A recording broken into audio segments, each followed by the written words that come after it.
校尉，怎么样？并州守军一战即溃，有些残军弃城逃往建州，余下大多降了。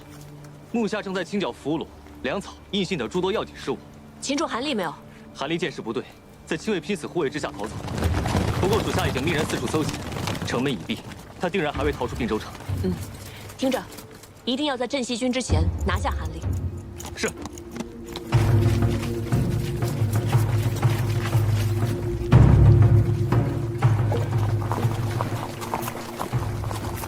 来人呐！快来人！吕先生，吕先生不知道为什么昏迷了。吕先生。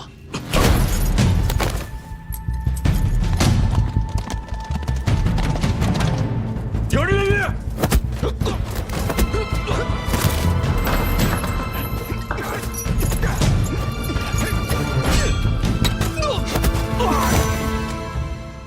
十七郎，这次我真的带了很多人来。韩立呢？抓到没有？我跟崔家有个约定，谁先抓到韩立，并州就归谁。两军一交战，韩立就跑了。啊，不过老包已经去追了。走，捉那老狐狸去。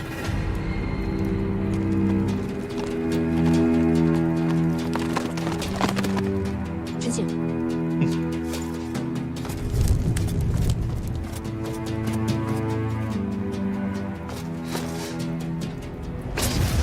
校尉，车中并无韩立。果然狡诈。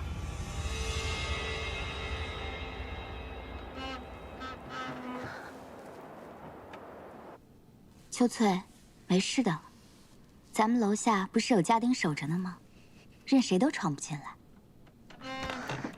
小姐，我听人说破城的军队会四处劫掠，无恶不作，家丁们拦得住他们吗？如若拦得住，那自然平安无事；如若拦不住，此时害怕又有何意呢？都怪三小姐在相爷面前挑拨，小姐这才不得不自请到并州祭祖。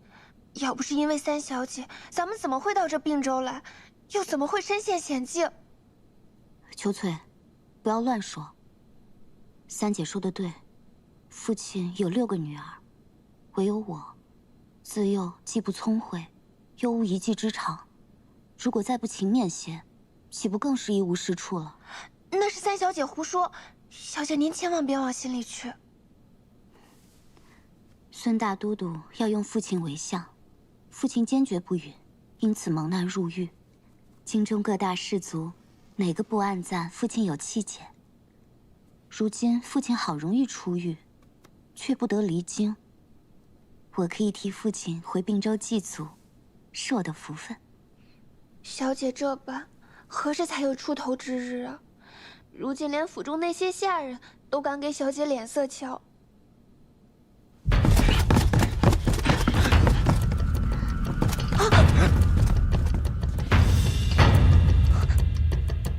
主公放心，追兵已经被那辆马车引开了。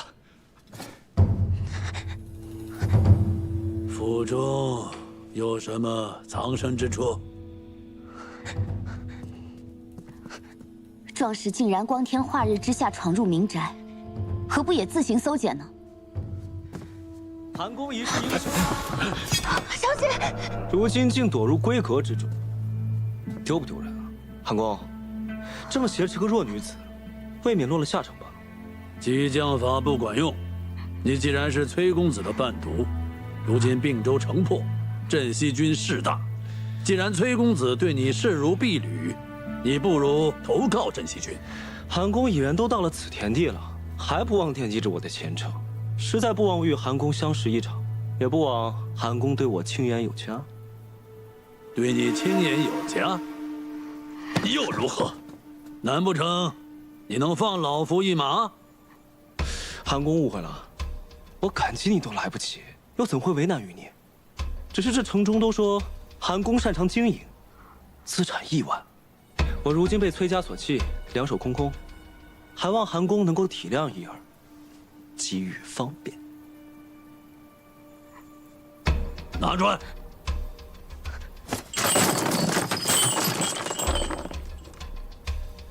这些珠宝价值连城，你不如拿了去投靠镇西军。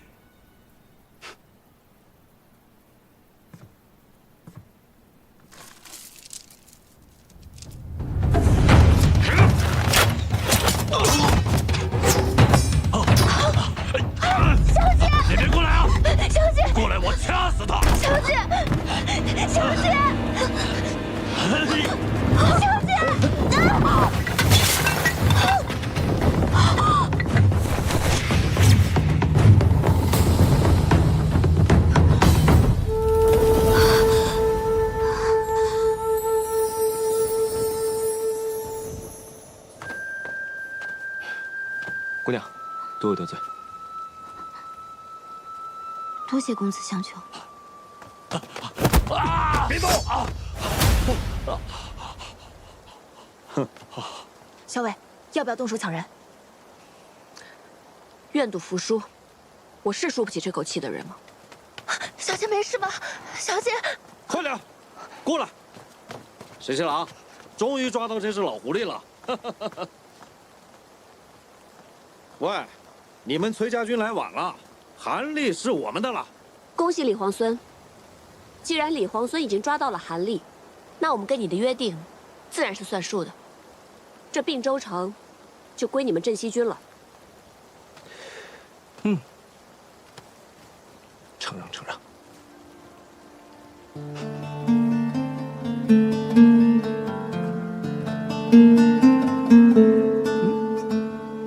韩立被镇西军抓住了，按照前约，这并州城归他们了。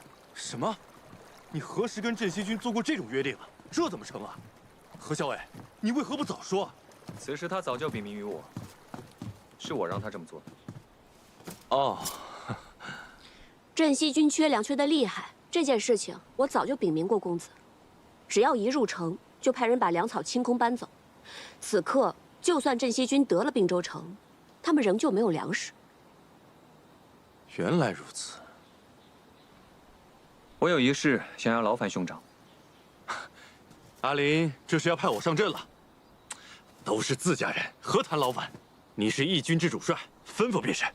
如今我大军入城，镇西军另有所图，不可不防。我想劳烦兄长率军驻扎城外，若是城中出了事，你在城外也好策应，以防万一。驻扎城外啊！阿林做此决定，定有你的道理。我这就率军出城扎营。辛苦兄长。都是自家人，客气什么？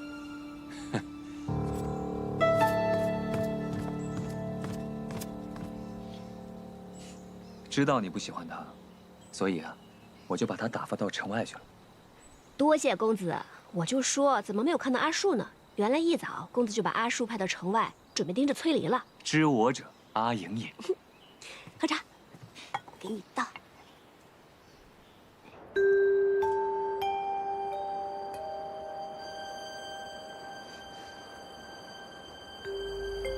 有种你再说一次。行，你耳背，我就再说一遍，你们崔家军马上交出无理挪寇的粮草，全部推出城外。我们镇西军乃是天子宽和仁义之师，看在咱们同为天子秦王的份上，就让你们在并州城休整一晚，再离开，怎么样？我们镇西军够仗义了吧？并州城是我们打下来的，粮食先入城者可得。虽然我们与你们有约在先，但也是你们占了并州城，凭什么让我们把粮草给你们？以为拍桌子，老子就打你吗？并州城是我们两军一起打下来的，没有我们镇西军，韩立早跑回建州反攻并州了。你真敢说？我说了，还我粮草！你再说一次！你是正二倍还是加二倍啊？若不是我们率军攻城，你没有时间抓韩立。还我们粮草，滚出并州城！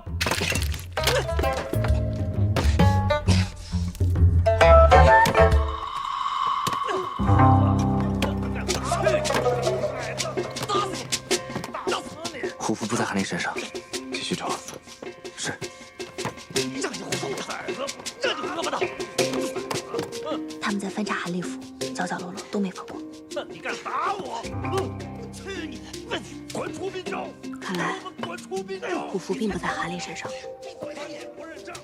哎，对面那个崔公子在战场是威名赫赫，谁知见了真人，却是一个弱不禁风的公子，人不可貌相。不就是个小白脸吗？敢说老子攻城没出力？老子出力的时候，你还在吃奶呢！有本事打一架！来来，怕你就是龟孙！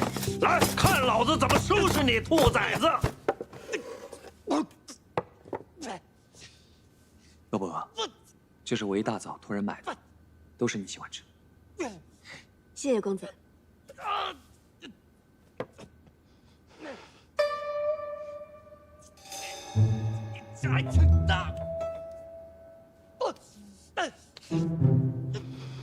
好吃。打哪儿呢你？我帮你擦擦。住手！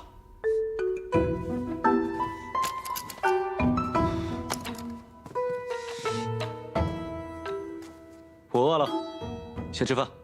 吃饭？我不饿呀。我说我饿了。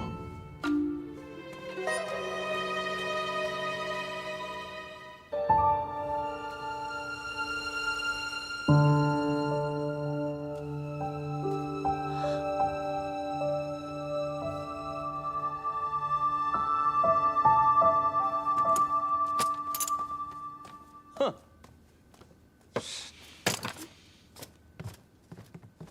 小伟，那位李皇孙可是捡到了你丢的那根簪子啊！真没想到，堂堂皇孙镇西军统帅，这么爱贪小便宜，捡了别人东西不还，竟然堂而皇之的插自己头上，太无耻了！我去给你要回来。喂，别多事了，大局为重。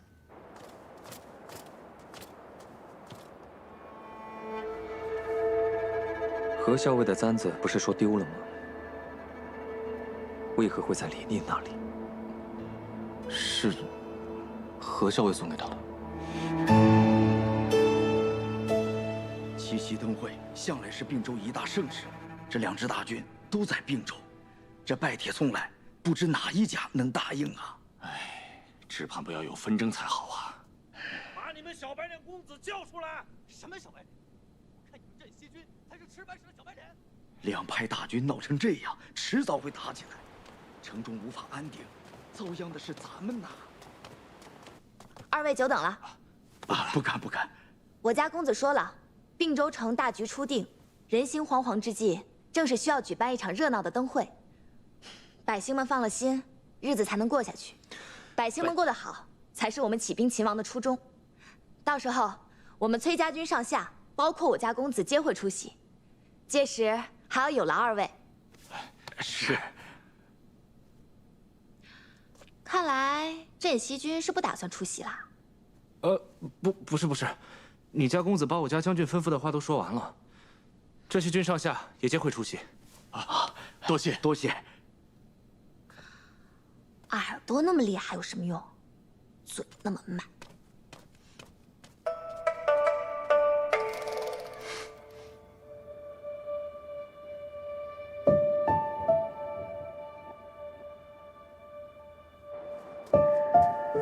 皇孙为何会到此处来？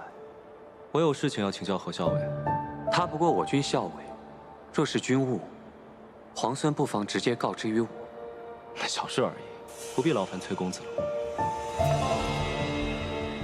听说前几日，何校尉被困于韩立府，皇孙颇为照拂何校尉，他才能先行脱困。皇孙这般相助，我应当好好设宴，感谢你才是。你们崔家军是秦王之师吗？应该的。哪里？我与何校尉自小一同长大，情分非比寻常。皇孙如此照拂何校尉，就等同于照拂了我。我就知道你会来找我。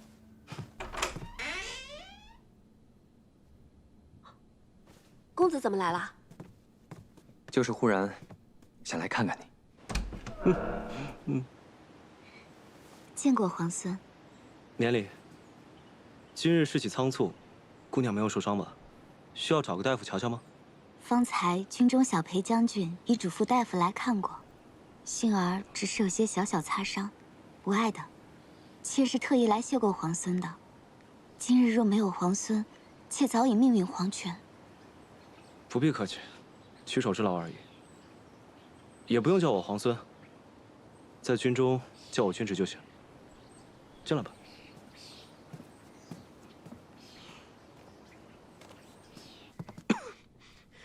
天气已经转凉，公子穿这么单薄就出门，难怪会咳嗽。要是让桃子知道，又该埋怨公子了。无妨。近日，我从旁观察，那位李皇孙的确如你所说，是一位难得的将才，不容小觑。李逆的确是谋略过人，镇西军能征善战，若是能与之联手，必定是事半功倍。但如果彼此成了敌人，说实话，如果有李逆这样的对手，恐怕咱们是占不了什么上风的。镇西军为秦王的名头给居住了，无论如何，不至于与我们为敌。无远虑，必有近忧。你可有家人在这城中？我让老鲍派人送你回去。魏相将军明言，妾家姓顾，小字婉娘，本是京都人士，月前奉父亲之命回并州老家祭祖。并州顾家，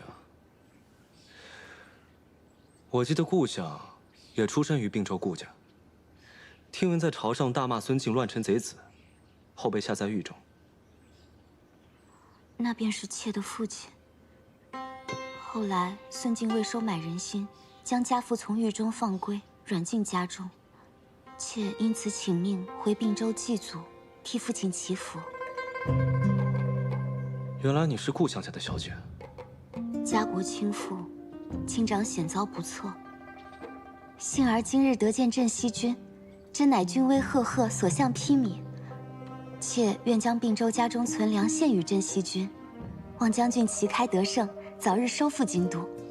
这样不仅天下百姓得救，妾的父亲也有救了。顾相忠义，顾小姐又有献粮义举，不愧是忠良之后。婉娘有一事相求，望将军务必答应。顾小姐尽管开口。如今战乱四起，并州距京都甚远，婉娘恐怕难以孤身回到京都，请将军答应让婉娘随军而行，这样也有幸可以亲眼见得镇西大军收复西长京。这大军行军十分艰苦，实在不方便带着女眷。不论行军如何辛苦，婉娘都吃得了苦。若将军有顾虑，我和秋翠皆扮作男子，绝不给将军添麻烦。我还是派遣一队人马，护送你们回京吧。将军忙于军务，婉娘亦不愿将军再分兵保护婉娘。只要将军答应，让婉娘远远跟在大军之后就行。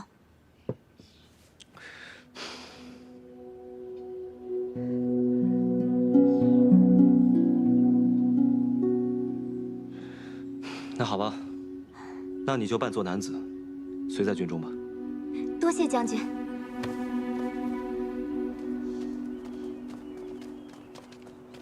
站住！拦住他！没规矩的东西！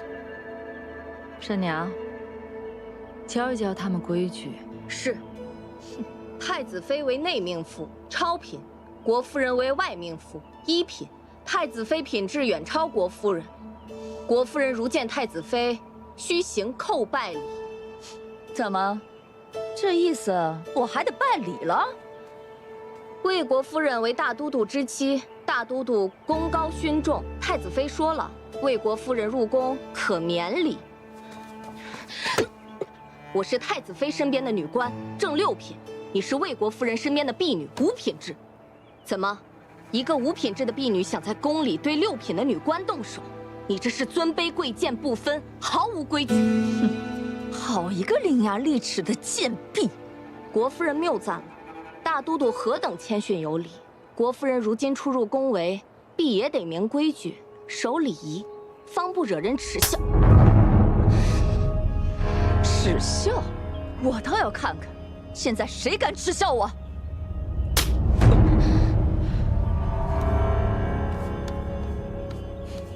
没规矩就得叫！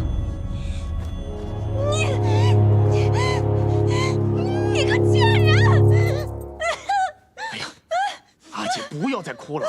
不瞒阿姐说，外面这风言风语传得确实难听，可毕竟这萧氏是先太子妃。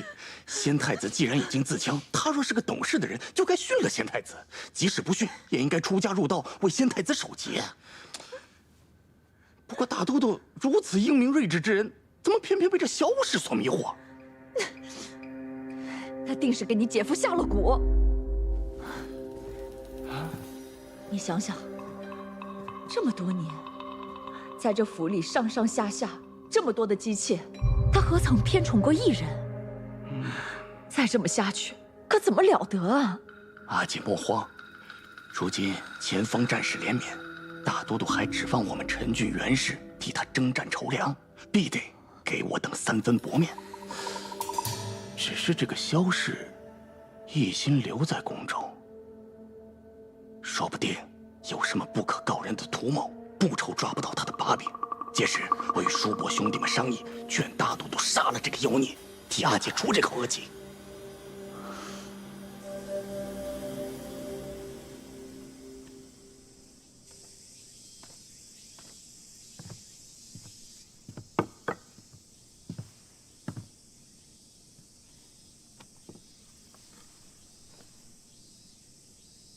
下去吧。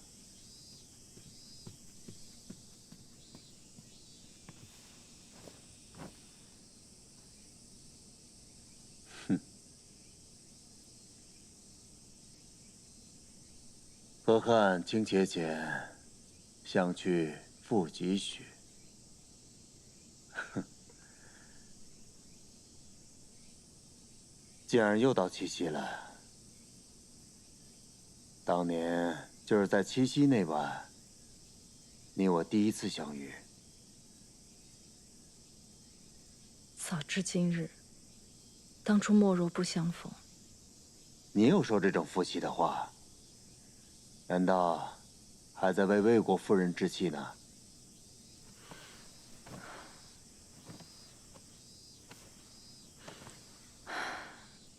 我在宫里待的时日长了，这种事儿见多了。捧高踩低，不遗余力。一旦落了下乘，尽管糟蹋。今日，魏国夫人掌过我的女官，我若不还手，哪一天，她还会下令镇杀了我？难道大都督会为了我为难你那堂堂的正妻吗？那倒不至于吧。陈郡元氏乃大都督的妻族，大都督一向倚重，妾今日得罪了魏国夫人，自请出宫去修道，也不在这儿碍旁人的眼了。哼，你倒是激将起我来了，嗯？妾怎敢激将大都督啊？妾就怕继续待在宫里，有一天不明不白的死去，还不如出去修道，免得聒噪。那我倒要看看，天下哪间道观能搁得住你啊！哼！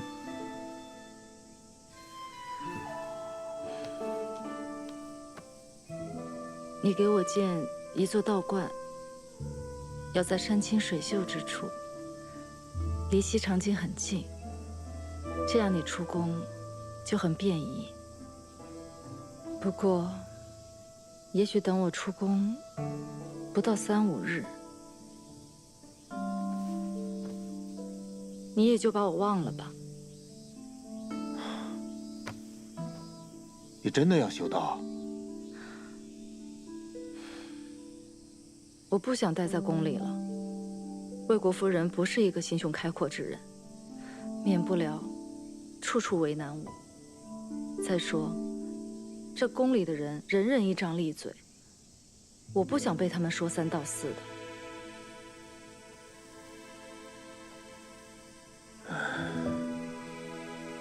修道的事儿，你就别想了。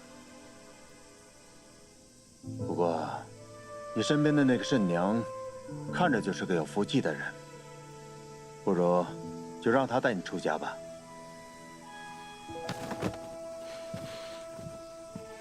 大都督还是说出了实话，为了魏国夫人的情面，居然让我的女官出宫修道，那还不如赐我一壶鸩酒，让我和慎娘即刻饮下便是。她是你的女官，冲撞了魏国夫人，总要个交代吧？那魏国夫人的婢女呢？是她冲撞了我，难道也要让她出家修道吗？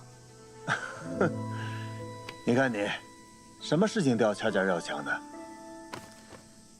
大都督若一视同仁，处置那婢女，我就让慎娘出家修道，否则免谈。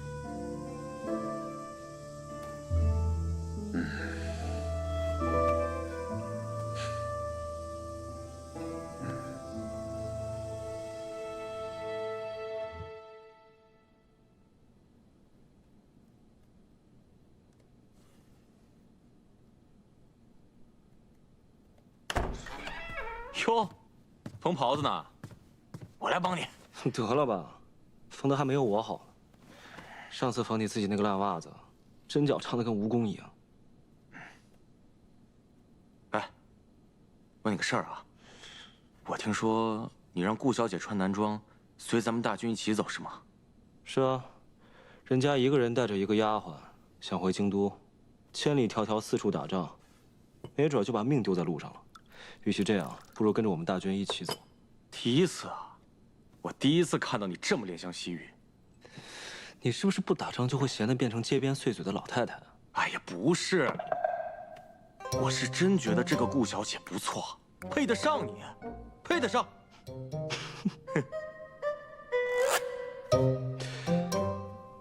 原来是你看上人家顾小姐了。我？照说，我跟裴大将军写一封信，替你求签。哎，不是，这胡扯什么呢？明明是你好不好？破天荒了，让一个女流之辈在咱们大军当中，现在还和我东拉西扯的。女流之辈怎么了？你看人家崔家的何校尉，机敏狡黠，善于用兵，胜过世间不少男子。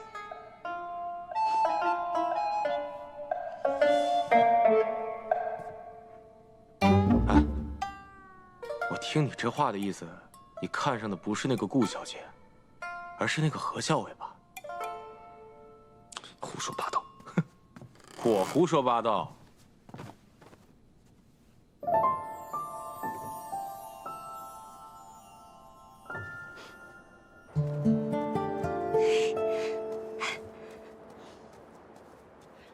校尉，校尉，风车，你留在客栈的风车我给你取回来了，快给我看看。哎，不过校尉，就这么一只风车，你怎么还巴巴的留在客栈柜台上，又特意让我去取回来？你看，这不过就是市面上卖的小玩意儿，既不精细也不值钱。哦，还破了，留着干什么？破了，啊，你看。交给掌柜的时候明明还好好的，一定是没有给我好好仔细保管。这也来了，嗯。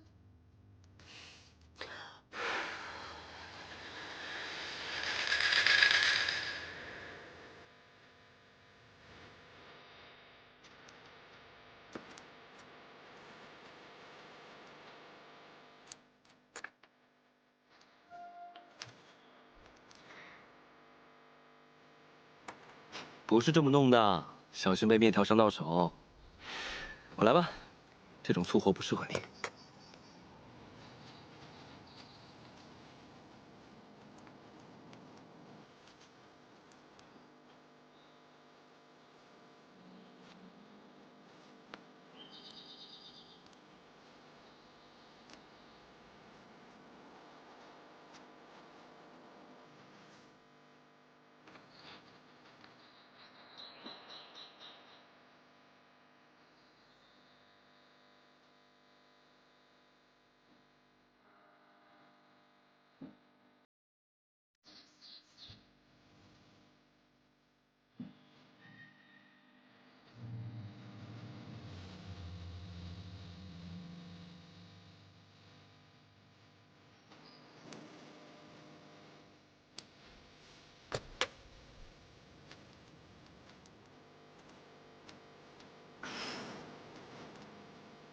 好了，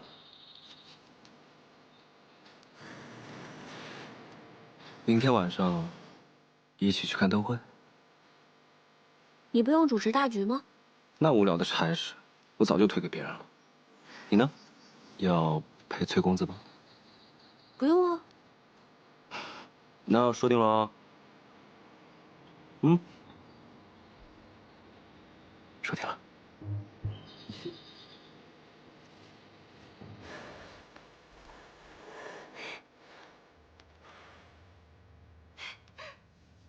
小伟，你把风车修好了？是啊。小伟，咱们晚上一起去看灯会吧。晚上我还有事，就不去了。是要陪公子去主持灯会吗？众目睽睽坐在灯棚底下，让人议论，我才不去呢。那小伟有什么事吗？我是怕那个镇西军会另有计划，我得去探探他们到底有什么动作。好，那我陪你一起去，给你做个帮手。啊，不用了。你去帮我看好镇西军的那个谢长耳，这个人不但是李逆的亲信，还能听风辨物，你可得把他看牢了，不能让他有机会暗中行事。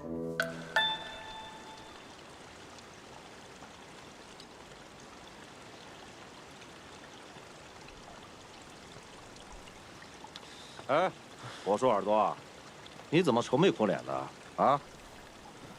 明天晚上七夕灯会，石七郎下令当众斩杀韩立，为镇西军立位。是啊，石七郎让咱们布置的，不都安排好了吗？可是他让我引走桃子姑娘，不让她跟着何校尉，这是为何？既然是有人不想让桃子跟着何校尉，自然是有人想跟着何校尉啊。你就照石七郎说的做吧。可是我如何才能引走桃子姑娘，把她打晕？她又会下毒，心眼又多，我真要跟她动手的话，我不是她对手啊。我说你啊，就是个榆木脑袋，你把桃子姑娘约出来看灯会不就得了吗？哎，给，好好想想吧。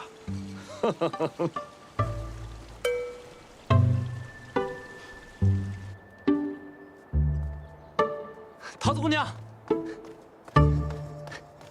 桃子姑娘，今天七夕灯会，不如我们一道赏灯。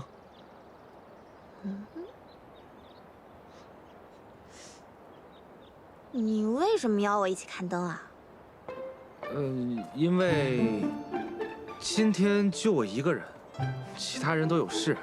我看桃子姑娘你也是一个人，不如我们就一道。所以你是闲极无聊才邀我一起的啦？不是桃子姑娘，我没那个意思。哎，算了，你就当我没说吧。站住！你想邀我看灯就邀我一起，来了你又说算了，你拿我当什么了？不是桃子姑娘，我答应你了。啊？晚上一起看灯啊？哦，谢谢桃子姑娘。不用谢，毕竟也省去了我的麻烦。什么麻烦？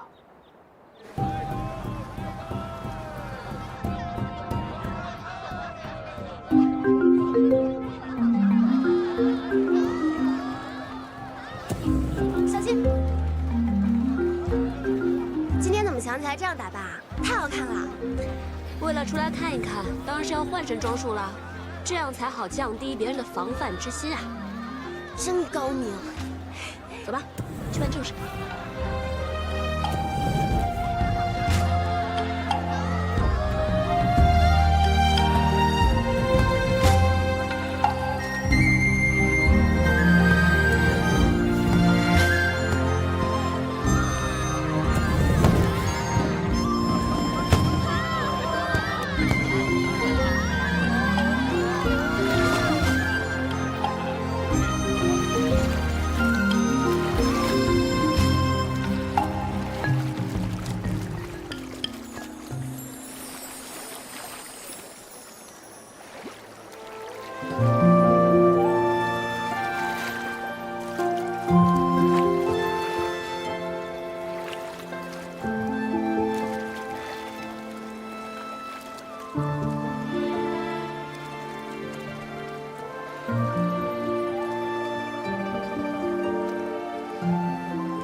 你今天真美，我差点没认出来。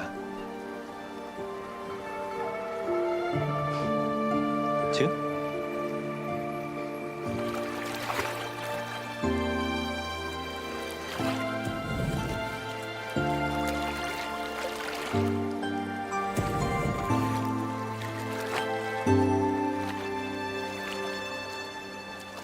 好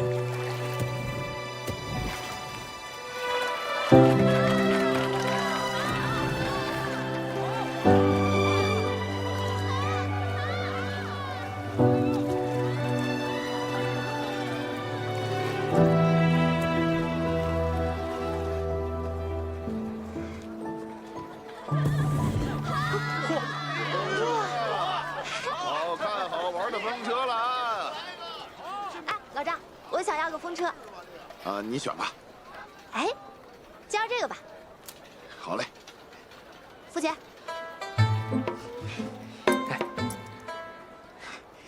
你喜欢风车啊？那倒也不是，不过我们家校尉有个风车，插在书架上，他每天看到那个风车，心情就可好了。上一回风车坏了，他还不肯扔，特意精心修补好的。但这个风车也不贵啊，才2文一个。哦，就是嘛，我也是同他这么说的。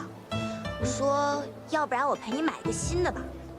但是他说我不懂，说什么风车不能自己买，要别人送的才有趣。所以刚才我看到那个人，我就想，我也一定要别人送我一个。我倒是要看看，别人送的风车到底是哪里有趣呢？所以你才要我花钱给你买？给本姑娘买风车，你应该觉得很荣幸吧？荣幸荣幸。不过这别人给买的风车，到底哪里有趣？我怎么看不出来？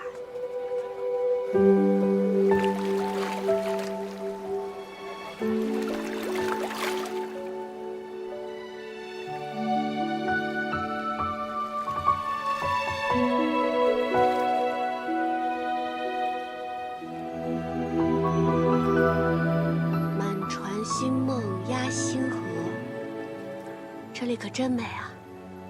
劳兰关的星星比这里要大很多，也要低很多。半夜躺在沙漠上，天黑得像丝绒一样，好似一伸手就可以摘到星星。在我们平凉有一望无际的草原。小的时候，爹爹带我出去打猎，有的时候我在马背上睡着了，醒来一睁开眼睛，看到天上的星星一颗一颗的，就像快要掉下来的糖粉一样。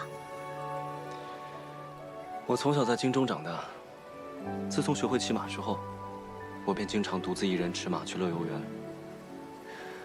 乐游原是荆州名胜之地，它的地势奇高，站在那儿，可以俯瞰整个京都。万树鸣蝉，隔岸红，乐游原上有西风。西河自衬鱼泉素，不放斜阳，更向东。原来你喜欢这首啊，可我喜欢另一首。等等，我知道你喜欢哪一首。什么？离离原上草，一岁一枯荣。野火烧不尽，春风吹又生。是不是这首？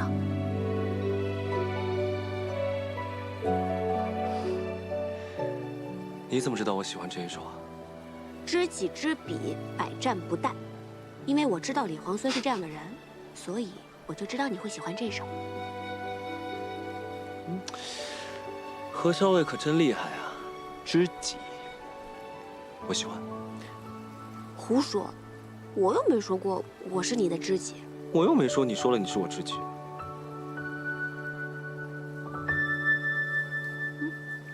哎，我的裙子怎么都湿了？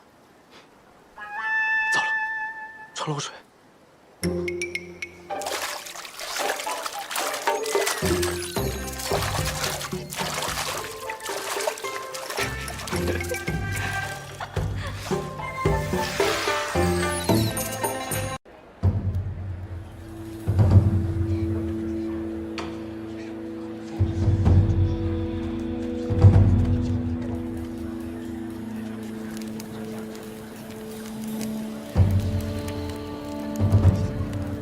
崔公子、裴将军莅临七夕灯会，令并州蓬荜生辉。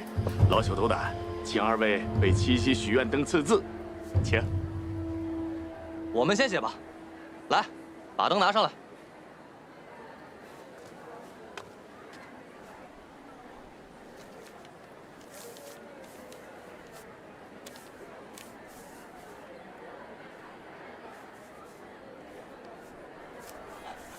好字，好寓意。哎，小裴将军，咱们就写些实在的，就写啊，都娶上娘子，都拿上来吧。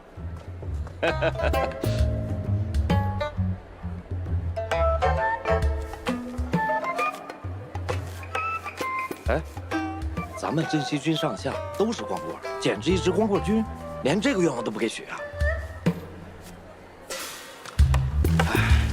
风调雨顺，风调雨顺，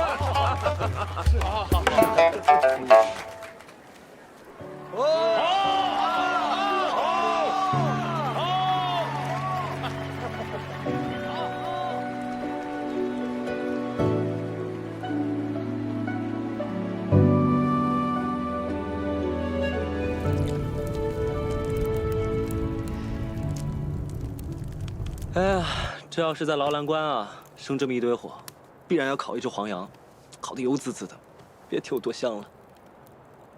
小的时候，阿娘也经常在火堆里面给我烤芋头吃。那下一次有机会我烤给你吃。说的我都有点饿了。走，带你吃东西去。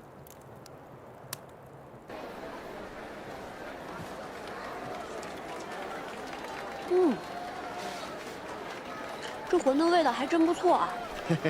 谢谢小娘子啊，这是我家自己调的骨汤，因此这滋味十分不错的。店家啊，今晚生意可好？哎呀，这会儿没多少人啊，所有人都挤去看斩韩立了，杀头啊，杀的还是那个原来威风凛凛在并州城的韩公呢。嘿。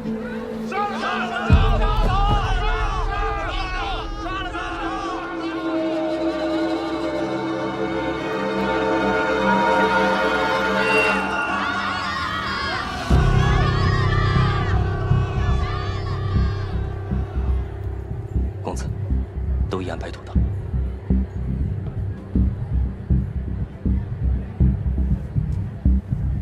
时辰到，杀韩立，聚河山。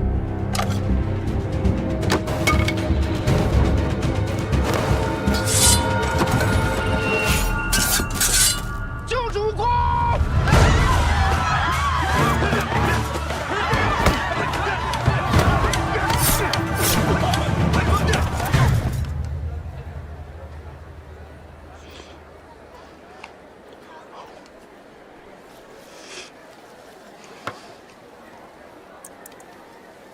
走。哎，两位，看看我们家护腕吧，这可是上好的水牛皮啊！嘿，我老婆子一针一线缝出来的，嘿嘿，3层皮特别结实。公子啊，您是习射之人吧？带上它再合适不过了。还不错。小娘子，给你夫君买一个吧。哎，我都帮你修好了风车，你是不是应该送我一样东西啊？他不是我夫婿。啊？哎，这明明很相配，难道是我看错了？店家，刚才那位公子在问什么？嗨，护腕问了又不买，哎呀，不知道在想什么。哎。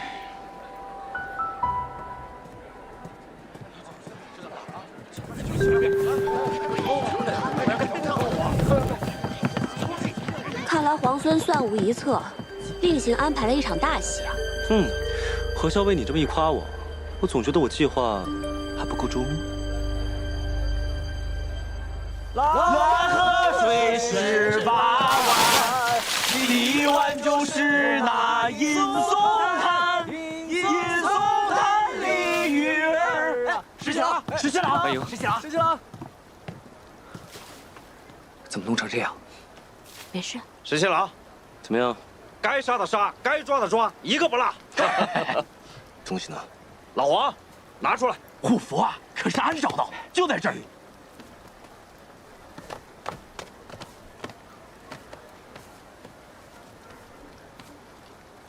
就在这儿呢。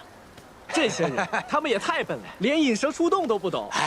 不是他们笨，那是石七郎太聪明，太笨，太聪明，太笨，太聪明。东西找不见了。哎，你不是放怀里了吗？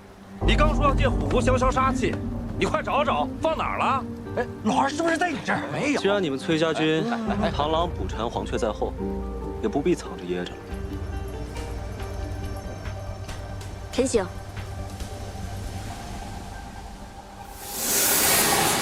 虎符，你快走在这儿！快救他！喂，小娘子，你不是皇孙的爱妾吗？不是要和石七郎私奔吗？你虽然是崔家军的人，但不是身在曹营心在汉吗？现在怎么反倒过来帮这个小白脸坑咱们呢？就是，说清楚，怎么回事？胡说八道！你们小两口闹别扭，也不至于闹这么大吧？闭嘴！李皇孙，你这是何意？如何说我的下属是你的爱妾？你又怎么能如此？放任他们侮辱我崔家军！哎，他可是自己说的，他亲口跟俺们说他是皇孙的爱妾，还要跟俺们石七郎私奔呢。他怎么会帮你这个小白脸？阿英，公子，当时在山寨遇险，我才假借皇孙家眷的身份，这帮人不明就里，才如此误会。何校尉，借度说话。我们走吧，不要跟他废话。公子，我很快就回来。你怎么猜到的？这几日你的人把韩府几乎翻了个遍，我就知道，你虽然抓到了韩立，但是没有找到虎符。所以你就不再费力气搜虎符？韩立这个人多疑狡诈，既然没有随身携带，又把韩府整个翻了个遍也没有找到，那他肯定就是放到了自己最信任的亲信身上。而你散布出消息，今夜在假意要杀了韩立，以此来引诱韩立残部出来救人。你这一招引蛇出洞，确实不错。而你呢，只需要盯着我的人，就可以螳螂捕蝉，黄雀在后。没错。那我还有一事不解啊，你答应我共邀七夕，是为了同我赏灯啊，还是为了亲自盯着我，以免我发现你暗中有安排？那你呢？主动约我出来，到底是为了跟我一起游船，还是不放心我，怕我有所察觉，会坏了你的事啊？彼此，彼此。承让，承让。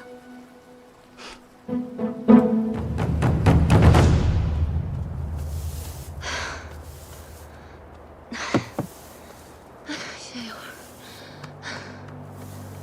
年年想了法子，让我出宫去修道，会安排你混在随时修道的宫女里面，跟我一起出宫。不要怕，应该就这几天，很快就可以出去了。有人来了，我走了，你保重。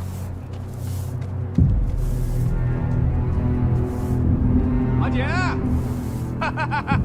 阿姐，哎呀，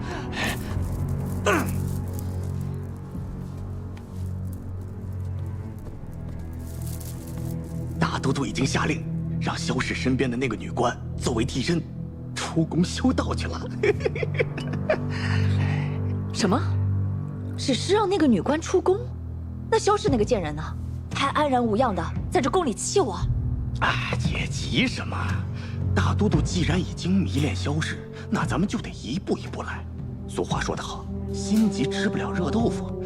只要我们把萧氏身边的羽翼都给他剪除了，还怕没法子弄死他们啊？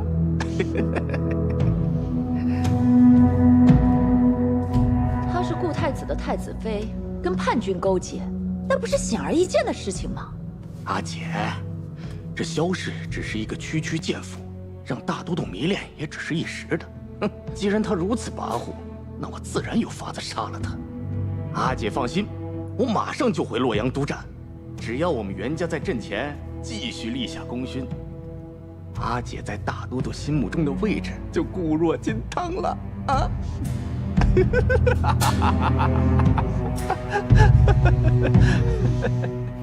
小伟，这可是我新研制的麻药，喏，已经涂在剑上了，你试试。我看看。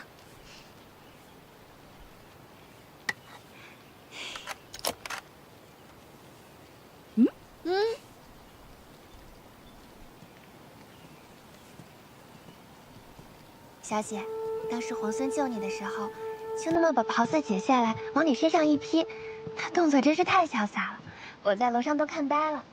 皇孙答应咱们追随在他身边，咱们以后再也不用担惊受怕了。多亏有皇孙。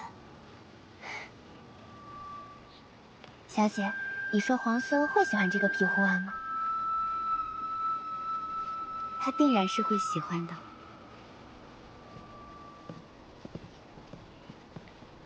我只加了一点点麻药，就已经见过何校尉。顾小姐多礼了。何校尉这一身劲装，真是英气好看啊。小姐，皇孙让咱们穿男装随大军而行，我看何校尉这身装扮甚是好看。小姐何不向何校尉请教，照着样子剪裁一身？多嘴。何校尉是军中历练出来的气魄，所以英气勃勃，洒脱好看。我要是也穿上这一身，只不过是画虎类犬罢了。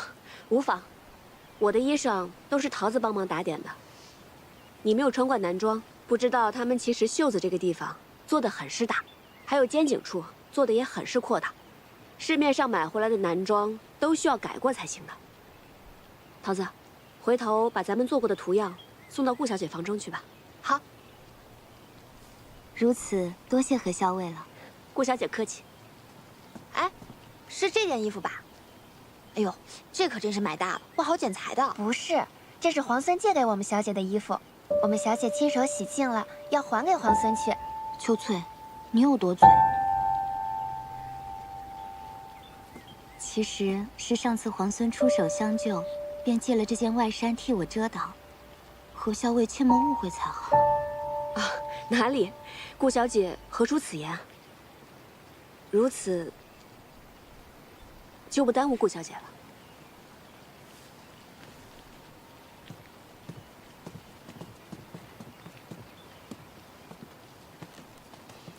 小伟，他们怎么说话总像绕着什么弯子，一拐18弯的。她们是闺阁中的女子，行事做派自然委婉含蓄。哦，好了，别看热闹了。哎，可他们总提到皇孙，可皇孙跟咱们有什么关系？跟他们有什么关系？你怎么知道皇孙跟他们没有关系呢？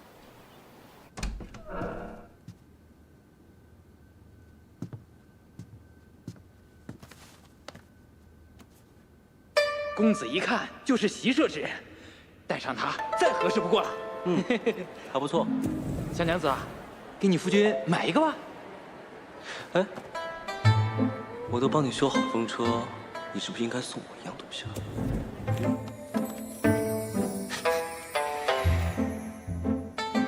这个阿爷就是嘴硬心软，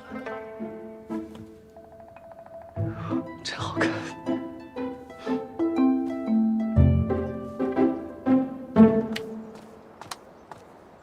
何校尉，我有话跟你说。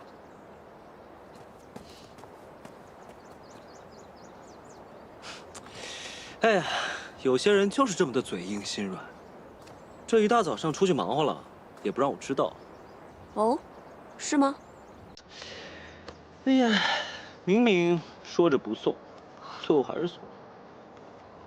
看来送给皇孙护腕之人，一定是皇孙十分重视的。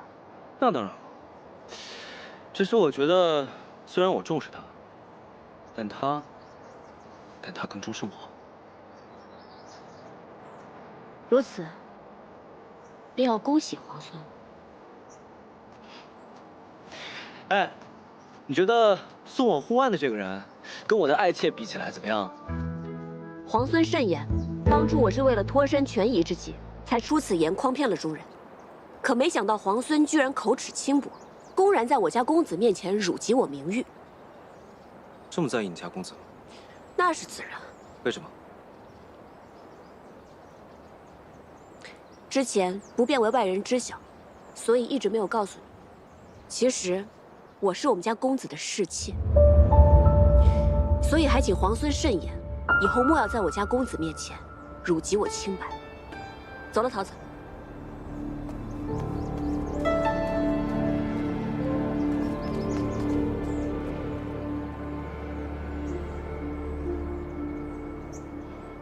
小薇，你为什么要跟皇孙说你是公子的侍妾啊？今日的谈判正到要紧处，要想乱了他李皇孙的心神，必须得有一个出其不意的消息才好。啊，乱他心神，你就要这样说，那不是有损你女儿家的清誉吗？你跟公子之间清清白白，明明压根儿就不是什么他的侍妾，这样同外人说自己，以后还要不要嫁人？傻丫头，这世上能娶我的男人，才不介意我这么说呢。哎，不对啊，你以前总是说这世上能娶你的男人，只怕还未出生呢，怎么今天忽然就改口了？你终于发现这世上有能娶你的男人了，是不是？快告诉我是谁啊？他是……我就不告诉你，快走吧，啰嗦。哎，告诉我嘛，我想知道。建州守军认服不认人，我们崔家军既然虎符在手，那建州已然是我们的了。那你们倒是拿虎符去呀！别以为老子不知道，你们不就想要韩立吗？凭虎符进城，以韩立相携，如此就能不费一兵一卒拿下建州城。并州城已经是你们的了，靠着韩立有何用处？那你们就把挪寇的军粮通通还给我们镇西去。今日也该有个结果了。怕是你我皇孙没有那么好说话。韩立，我要定了。哎呀，公子啊，你的束发松了，我帮你去梳一梳吧。好。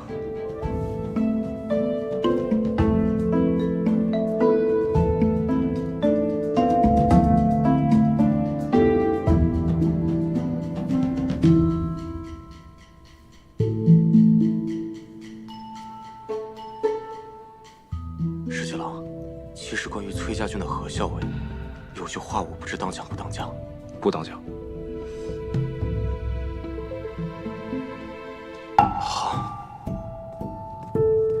我们家公子说了，都已经谈了数日，依照昔日盟约，这韩立被镇西军所得，那并州城就归镇西军所有；但这虎符被我们崔家军所得，这建州城就理应归我们崔家军。虎符明明是我们先找到的，你们用计夺了去。还有，并州城明明是我们镇西军所有，你们却抢先入城，抢走粮草。先还了粮草，再说建筑的事儿。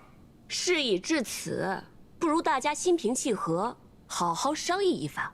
哼，说的比唱的好听。什么商议？你们就是想占我们镇西军的便宜。这位勇士，话不能这么说嘛。既然是商议，那吃亏让步，我们崔家军也都是可以的。行，那你们说说，你们打算怎么吃亏啊？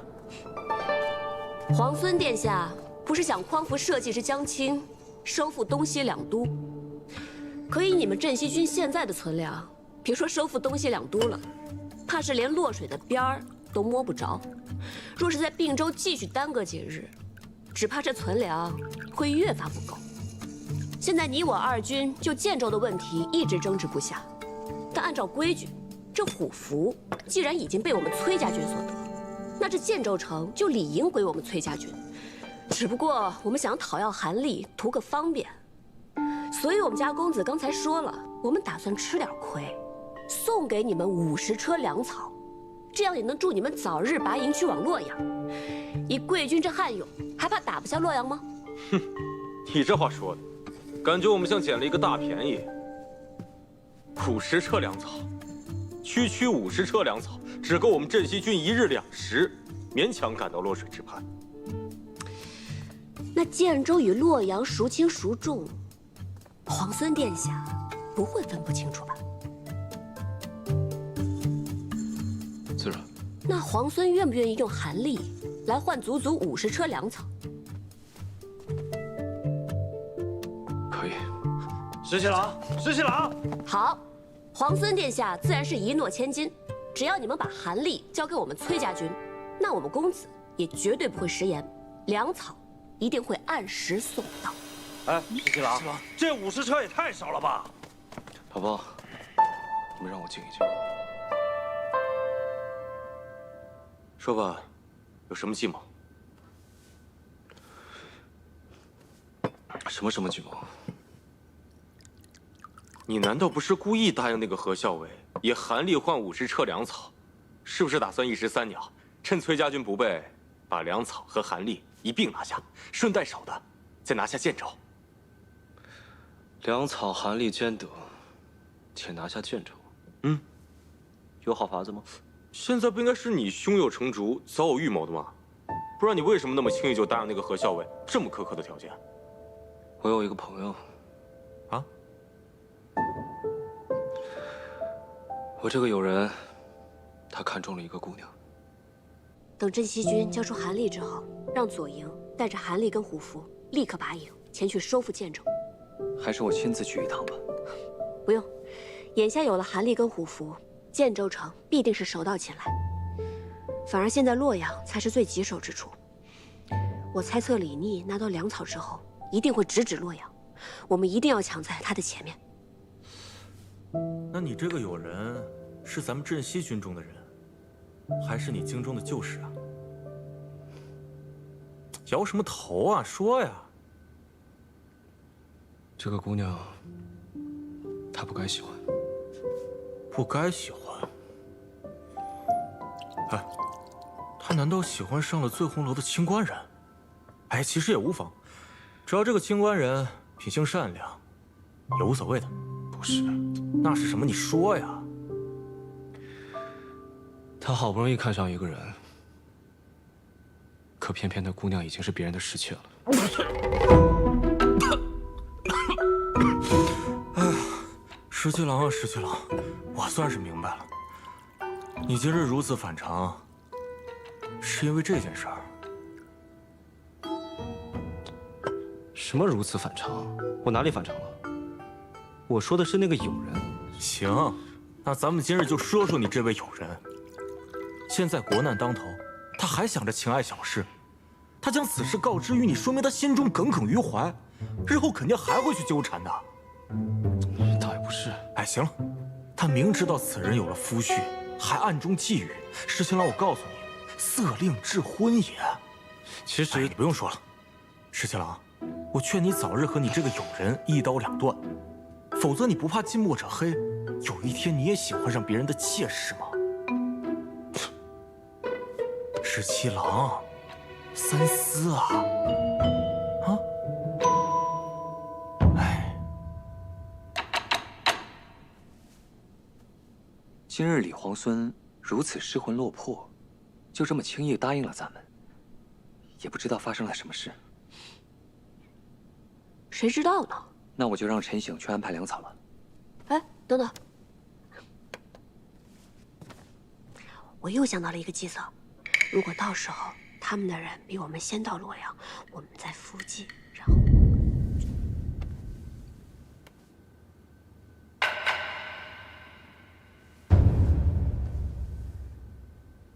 奴婢替娘娘出宫修道，是奴婢的福分。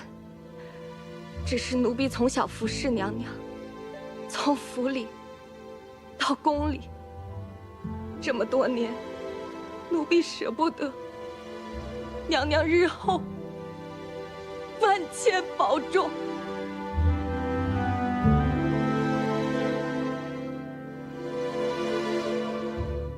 修道是好事，替我积福，也替你自己积福。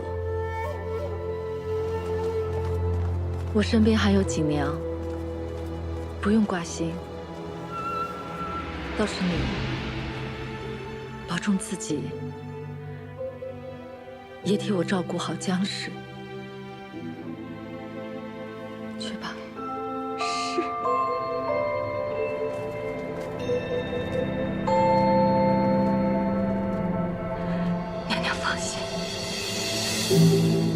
奴婢走了。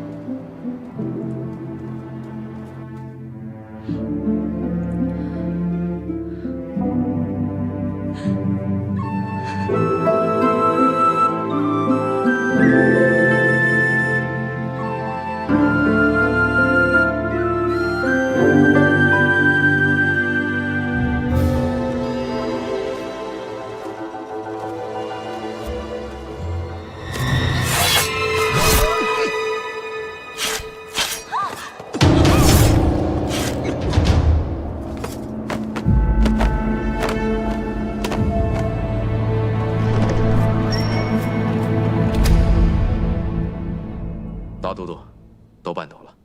好，去跟夫人说一声，就说我已经替她出气了。可萧妃娘娘那里万一知道了，她是个聪明人，必然会以为是郑国公派人杀了那几位宫女，替魏国夫人出气的。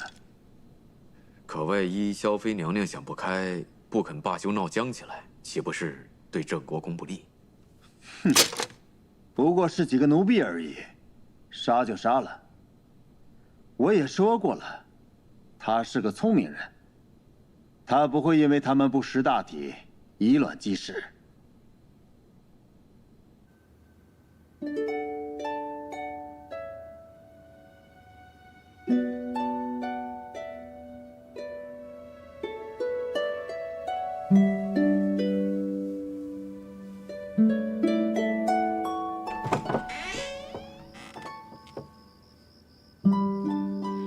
皇孙营夜来访，难道是想做梁上君子？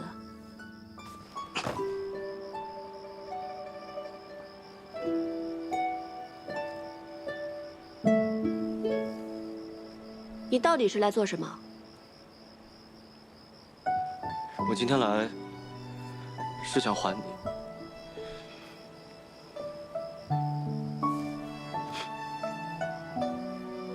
还我什么？我来是想向你解释，白天是我误会了，我以为护腕是你送的，言语间多有冒犯，还请见谅。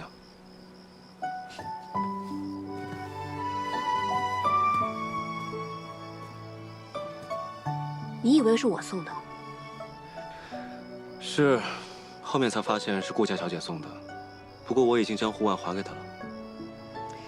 你以为是我送的，所以带着很喜欢。后来却发现是顾家小姐送的，就还给她了。你是想来告诉我这个？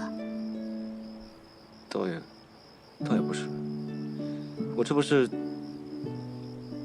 不是看见月色正好，正适合抢虎符吗？这回你可猜错了，虎符不在我这儿。我知道。你既然知道，还来这干嘛？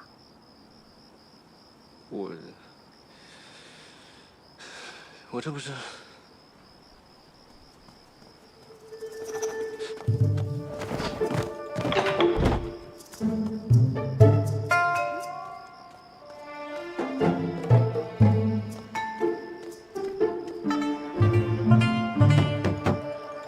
小伟，你睡了吗？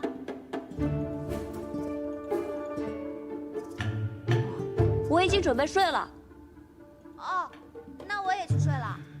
好，你快去吧。那你早点歇息吧，小伟。知道了。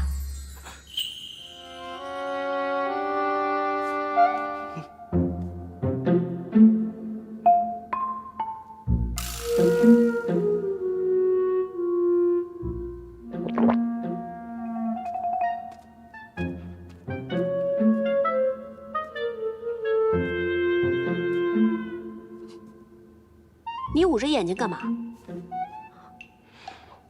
脸这么红啊！太热了这儿。今夜露重风寒，皇孙居然觉得太热了。你刚才为什么要帮我遮掩？深夜擅闯女子卧房，皇孙不嫌瓜田李下，我还嫌。我跟你说个正事，今日你用50车粮草换取建州，明显不公。我知道你们崔家在荆州埋伏着人手，我父王被孙敬扣在荆州，我想借你们人手一用，救出我父王。皇孙真是毫不客气呢。我要是偏偏不答应呢？你要是不答应，那我就……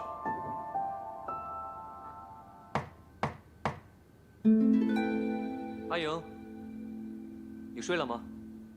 我刚睡下。我有要事要同你商议。好，我来了。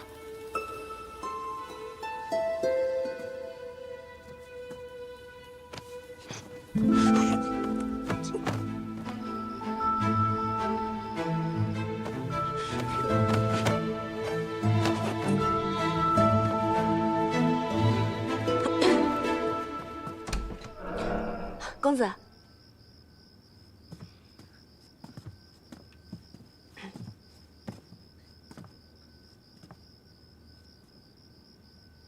公子，是不是哪儿来了军报啊？其实也没有什么要紧事，只是我听桃子说你未用晚膳，所以才过来看看你。不过我见你气色还挺好的，看来是我多虑了。不过下午点心多吃了点儿，晚上就没什么胃口。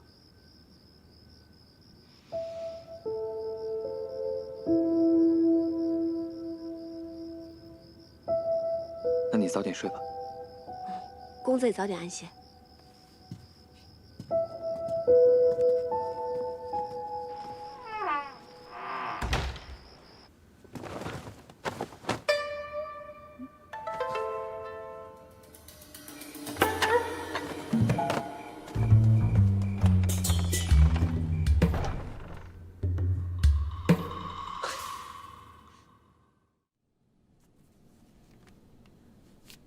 都打听清楚了，世娘和江氏的骨灰都被养在了城外。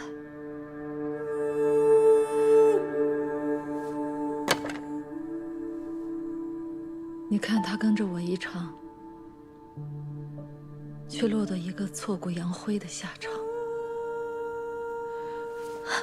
娘娘，你想哭就哭出来吧。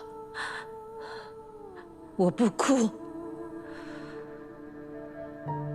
即位太子妃，我就要坚强，不能再哭。可是我恨我自己，为什么这么没用？没有保住江氏府中太子的骨血。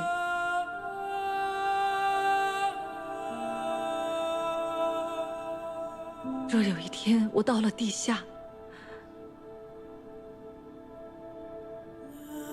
太子也是不会原谅我的。娘娘，太孙还活着，若是没有您的话，他都活不到现在。他还等着您呢，娘娘。我知道，为了太孙，我也要好好的活下去。奴婢知道，娘娘忍辱负重是为了什么。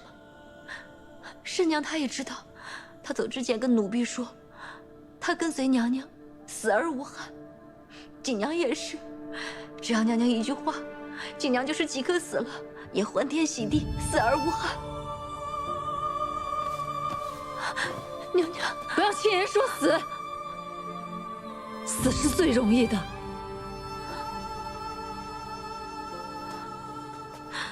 太子薨逝时，我若拿一把刀一抹脖子，那是最容易不过了。世人还会赞我一身贞烈，可我心里明白，我不能那样做，我得活下来。我还要好好的与孙敬周旋，也许我还能找机会保住太孙。我还能找机会见机行事，助我大禹王朝光复。娘娘心里苦，奴婢都明白。你说，玄泽这个孩子，是不是又长高了？韩畅带着他东躲西藏，也不知道今晚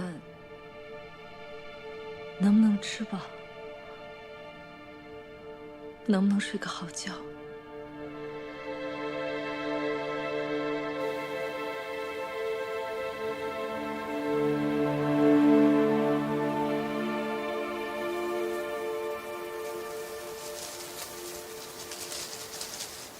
殿下，喝口水吧。韩将军，之前咱们不是商量过假扮成叔侄行路吗？将军叫我阿泽便是了。太孙身份不同，此处四野无人，该守的礼还是应该守的。殿下饿了吗？不饿。韩将军，母妃有来消息吗？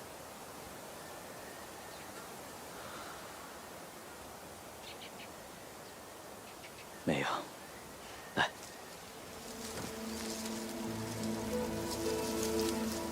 太子妃心性坚韧，忍辱负重。若不是她机敏安排，我和太孙也难逃过孙敬的搜捕。如今行路既远，太子妃处消息断续，也是常有之事。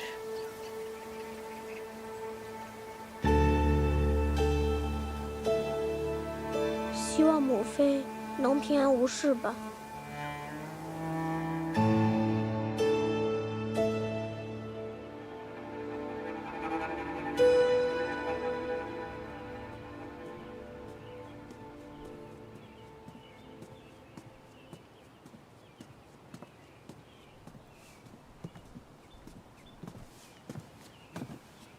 见过皇孙，不知皇孙相邀，所谓何事？同在这并州城，军事纷扰，还未与公子言谈一二。今日备了份薄酒，想请公子前饮几杯。我素来都不饮酒。在下有事相求，请公子赐个薄面。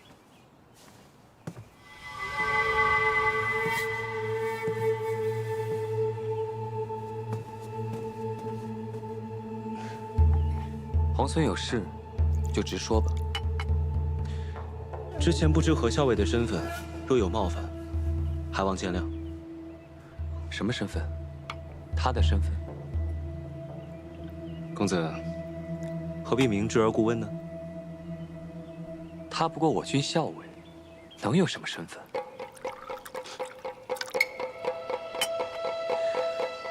公子不必隐瞒，我什么都已经知道了。只要公子答应帮我这个忙，我便会保守这个秘密，绝不会让旁人知道。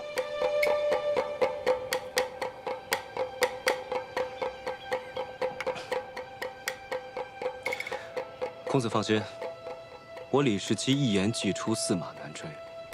只要公子答应，我便让这个秘密烂在肚子里。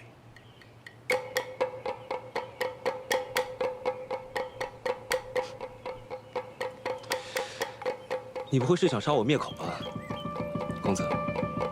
你们崔家军虽然势大，但我们镇西军也在并州。公子能得手吗？皇孙说笑了，大家都是秦王之士。皇孙说吧，你究竟有何事，需要我们崔家相助？但说无妨。我的父亲梁王被孙敬扣在了荆州。我知道你们崔家在荆州埋伏着好手，只要公子鼎力相助，我就必能救出父王。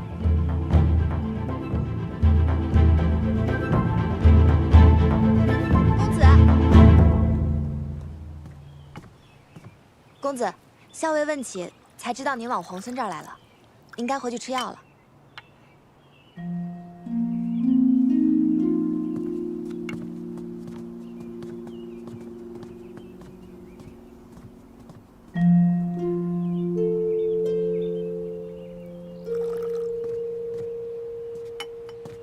哎，我说石七郎，你不说今天要摆鸿门宴吗？怎么这么快就摆完了？你说这个崔公子是个什么样的人啊？看着斯斯文文，像个公子哥，还真不像个能带兵打仗的人。是啊，他这么一个文静孱弱的人，竟然能从瀛州至此，还打下这么多城池，你说这奇不奇怪？崔乙的儿子应该不会差吧？崔乙那可是当朝的名将啊，以孙敬、裴大将军早先并称国朝三杰。那你说，何校尉是什么样的人？这个我还真看不透。